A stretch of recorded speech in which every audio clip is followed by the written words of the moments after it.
Hello everyone. Today's video will be a little different. I'm waiting on the development of a tool that I'll be using for my next videos, so in the meantime, I decided to walk you guys through my video making process. This is Speedrun Explained. First, you may wonder how is video production coming along and why I haven't posted a video in 3 months. Well, I have a Patreon where I provide production updates, generally about once a week. If you want to support me, the link is in the video description. Keep in mind, the support is per video and not per month, so if my upload schedule slows down a bit, you guys aren't paying money for no videos. I also want to thank my Patreon supporters for their patience. So the first step after figuring out what the subject's gonna be is to write the script. I typically watch the speedrun a few times, asking myself what isn't obvious for someone unfamiliar with the speedrun. I make a list of everything worth talking about, ordered chronologically. Then, I simply work my way through the list top to bottom so I can keep a sense of what order things were introduced in. This way, I know that if I already typed the explanation for something, at the point of the video I'm currently writing, that thing has already been introduced. Research has been very different depending on the video. For Super Mario Bros., I acquired all of my knowledge simply by being curious and involved in the community for about 5 years. For Super Mario 64, the upcoming videos, and I would assume most of my future videos, there was a lot more research involved. I try to get in touch with the main people involved through the speedrun, like the record holder or the main authors of a task. I typically gather a small group of 2 to 5 people and ask questions for days on end. I decided to make a point of recognizing when someone goes the extra mile to help me write the script. So I'm retroactively giving my thanks to Tyler Caney, who tasked Modor Skip and painstakingly explained every single detail to me. When writing the script, I take some notes on what I want the edit to be at various points so I can remember it later. Once the first draft is done, I run it by a handful of people to fact check everything. Then I apply the feedback I got, polish everything, fill in a few blanks, and get ready for the next step, recording. For my very first video, I had no equipment, so I used my phone and I didn't touch the recordings one bit. But Flagpole Glitch saves exactly 15 frames, which means you can catch the previous bus. Now, the process is a little bit different. I use a Blue Yeti microphone with a cheap pop filter to record the audio.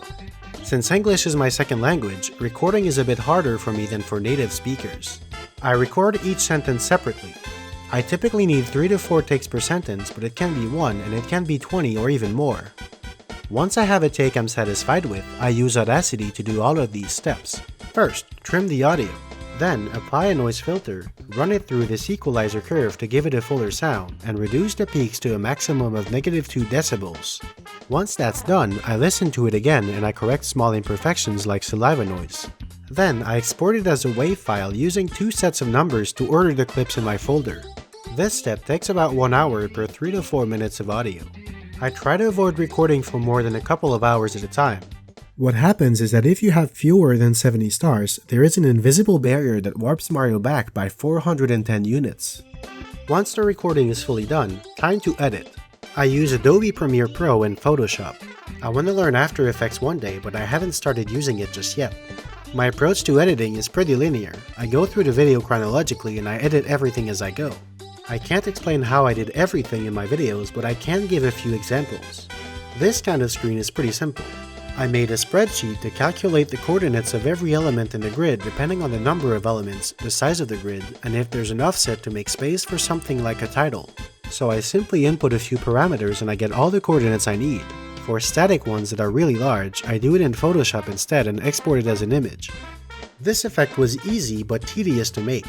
I simply layered 2 videos on top of each other and edited the position of one of them frame by frame so that the backgrounds would line up. This screen involved quite a bit of work.